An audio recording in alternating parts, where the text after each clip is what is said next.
오늘 한의학 이슈 브리핑으로 준비한 키워드는 컨슈머 소사이어티 코리아 2019, 한의학 난임치료 임신 성공률, 성폭력 피해자 한의의료 지원 시스템 구축, 첩약보험 시범사업 촉구, 항생제 내성균 심각입니다. 안녕하십니까. 한의계의 다양한 소식을 알기 쉽게 전해드리는 한의학 이슈 브리핑의 최건희입니다. 오늘도 대한한의사협회 방대건 수석부장님께서 나와주셨습니다. 안녕하세요. 예, 안녕하세요. 예, 반갑습니다. 대한의사협회 수석부회장 방대건입니다. 첫 번째 키워드부터 보시겠습니다. 수석부회장님, 최근에 컨슈머 소사이어티 코리아 2019라는 행사가 개최되었다는데요. 예, 그렇습니다. 올해 처음 개최된 행사인데요. 우리나라 소비자 단체들이 정부, 기업, 전문가들과 함께 소비자 관련 주제를 토론하고 공유하는 자리입니다. 이 행사는 총 16개 소비자 관련 세미나와 30여 개의 홍보 부스가 설치 운영되었고 약 1000여 명이 참가해서 성황리에 진행이 되었습니다. 네, 이 행사에 한의사협회도 홍보 부스를 운영했죠. 예, 그렇습니다. 한의사협회 홍보 부스에서 가장 큰 관심을 끌었던 것은 한의학에 대한 소비자 인식 조사였는데요. 질문들을 좀 하나씩 볼까요? 교통사고 발생 시 한의원에서 본인 부담 없이 치료를 받을 수 있다는 사실을 알고 계신가요?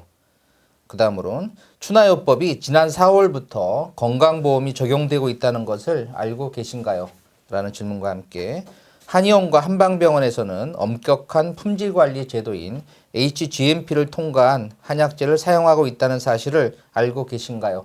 이렇게 세 가지 질문이 진행이 되었습니다. 이 중에서 한의원에서 사용하고 있는 한약재의 엄격한 품질 관리에 대해서는 잘 모르고 있었다라는 응답이 꽤 있어서 이 부분에 대한 홍보가 좀 더 필요할 것으로 보입니다. 네, 다음으로 두 번째 키워드입니다. 한국보건산업진흥원의 국책연구과제로 수행된 한의학 난임치료 임상연구 결과가 발표되었죠. 예, 그렇습니다. 이 연구는 동국대, 경희대, 그다음에 원광대가 공동 주관을 했는데요. 20세에서 44세까지의 여성 중에 원인 불명 난임으로 진단받은 여성 100명을 대상으로 한약과 침구 치료를 시행을 하였습니다. 네, 한의학 난임치료를 받은 대상자들의 임신율은 어떻게 되었나요? 예, 참가자의 14.4%가 임신에 성공을 했는데요. 이는 양방의 인공수정 임신 성공률인 13.9%와 매우 유사한 수치입니다. 특히 이 결과는 대상자 중에 82%가 인공수정이나 체외수정 등의 양방치료를 한 경험이 있을 정도로 임신에 어려운 여건을 가진 상황에서 나온 결과에서 더 큰 의미가 있다는 평가입니다. 네, 세 번째 키워드로 넘어가겠습니다. 성폭력 피해자 한의 의료 지원 시스템 구축이라는 주제로 심포지엄이 개최되어 많은 관심을 받고 있습니다. 예, 그렇습니다. 대한 여한의사회가 주관한 이 심포지엄에서 한의사들을 대상으로 한 성폭력 피해자 진료 경험 및 피해자 인식과 관련한 설문조사 결과를 발표했습니다. 이 결과는 앞으로 한의의료기관에서 성폭력 피해자들을 위한 진료 매뉴얼을 구축하는 데 큰 도움이 될 전망입니다. 성폭력 피해자 진료 경험과 관련된 설문조사 결과가 궁금하네요. 예, 그렇습니다. 한의사 1000명을 대상으로 설문조사를 한 결과 성폭력 피해자 진료 경험이 있다라고 대답한 한의사는 약 11% 정도였습니다.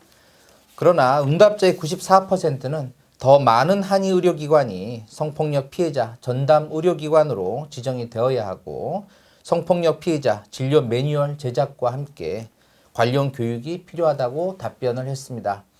이날 심포지엄을 개최한 대한여한의사회 김영선 회장은 몸과 마음을 다루는 심신의학인 한의학의 장점을 살려서 성폭력 피해자를 돕는 한의의료 지원 시스템이 정립되는 계기가 되었으면 한다라고 밝혔습니다. 네, 그렇군요. 성폭력 피해자들을 치료하는 중요한 방향성이 제시된 것 같습니다. 네 번째 키워드로 넘어가겠습니다. 첩약 건강보험 시범사업을 조속히 시행하라는 요구가 쏟아져 나오고 있습니다. 예, 그렇습니다. 한약재 생산 농민들의 단체인 한국생약협회가 최근에 성명서를 발표했습니다. 이 성명서에서는 첩약의 건강보험 급여화는 국민건강 향상을 위해 반드시 필요하며 이는 한약재 관련업에 종사하고 있는 전국 수십만 농민들의 공동 수건 사업이라는 점을 강조했습니다. 네.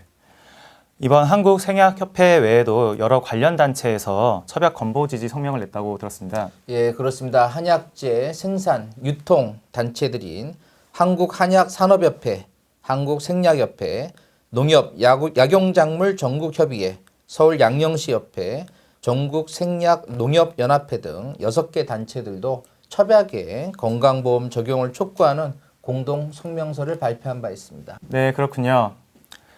현재 난항을 겪고 있는 첩약보험이 조속한 시일 내에 시행될 수 있기를 기대하겠습니다.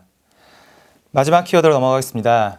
우리나라의 항생제 다제 내성균 수준이 매우 심각한 상황이라는 발표가 나와 주목받고 있습니다. 예, 그렇습니다. 최근에 질병관리본부에서 개최한 토론회에서 우리나라의 항생제 다제 내성균, 다시 말해서 항생제를 써도 듣지 않는 병균이 갈수록 늘어나고 있다는 발표가 있었습니다. 특히 메티실린, 카바페넴, 세팔로스포린계 내성률은 각각 세계 1, 2, 3위를 차지할 정도로 우리나라의 내성균 관리가 매우 심각한 수준으로 나타났습니다. 네, 그럼 다제 내성균 환자는 주로 어디에서 발생하고 해결 방법은 없을까요? 예, 주로 다제 내성균 환자와 복균자는 종합병원과 대학병원 중환자실에서 많이 나타나고 있고, 특히 종합병원과 요양병원 간에 환자 전원을 할 때 많이 확산되고 있는 것으로 나타났습니다.